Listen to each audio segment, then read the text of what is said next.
Bonjour, je m'appelle Marie-Pierre et dans cette vidéo, je vais venir te parler de l'autorité mentale en Human Design. Donc, si ton autorité est mentale, c'est que tu es projecteur.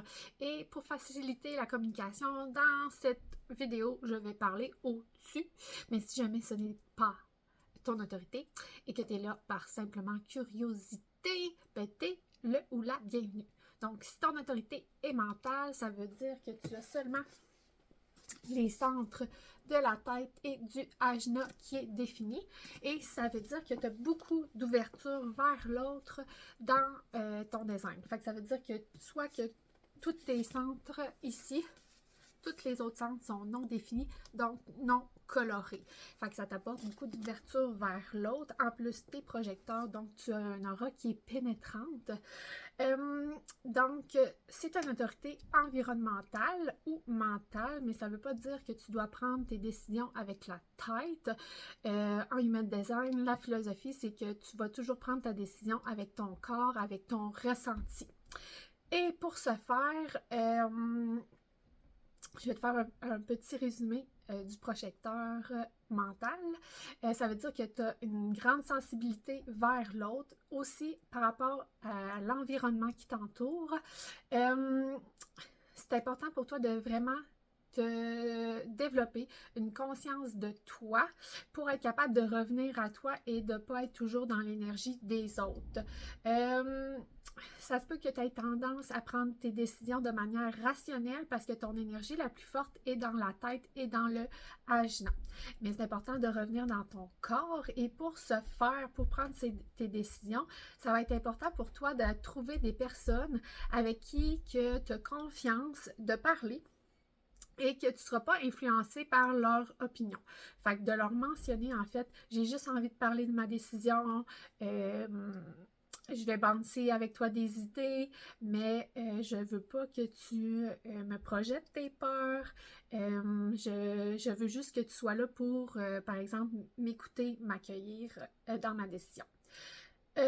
Pour toi, c'est plus facile d'avoir la bonne décision à prendre pour les autres parce que tu as un aura qui est pénétrante. Fait que tu es capable d'aller voir le potentiel de l'autre, les possibilités de l'autre, mais le faire pour toi-même, c'est vraiment plus difficile parce que, premièrement, tu es projecteur, donc tu as de la difficulté à te voir et à te reconnaître. Donc, c'est important pour toi de travailler sur ta reconnaissance, d'apprendre à te voir, de porter attention sur qu'est-ce que les gens reconnaissent de toi, pourquoi les gens, ils viennent te voir, tout ça. Fait que de travailler sur ta propre reconnaissance, ça va t'aider aussi.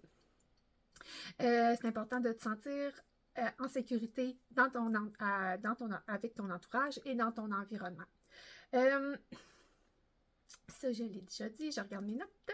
Fait que ça va être important pour toi lorsque tu vas avoir une opportunité ou une décision à prendre. D'en parler avec différentes personnes dans différents environnements. Puis le but, c'est pas de récolter plein d'opinions, puis après ça, te faire une tête là-dessus.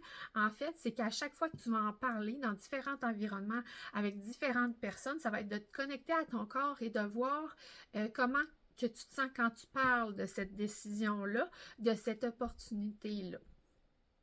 Et ça veut dire aussi que tu ne prendras pas des décisions sur un coup de tête. C'est important pour toi de gagner du temps puis d'avertir ton entourage que tu vas y repenser, que l'opportunité est intéressante, puis que tu vas leur revenir plus tard pour gagner du temps, en fait, à ne pas ressentir la pression de répondre oui ou non tout de suite à une opportunité de voyage, d'emploi, de déménagement ou quoi que ce soit.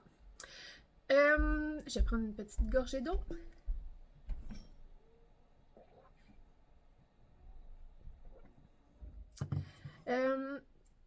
Aussi, si c'est possible pour toi d'aller dans l'environnement associé à ta décision, ça va être super intéressant. Par exemple, si tu as à déménager ou prendre une décision pour ton travail, d'aller dans les bureaux avant de décider ou d'aller vraiment visiter, par exemple, ton appartement, ça va vraiment t'aider à ressentir l'environnement, comment tu te sens, puis tu peux vraiment te fier à ce ressenti-là pour prendre ta décision.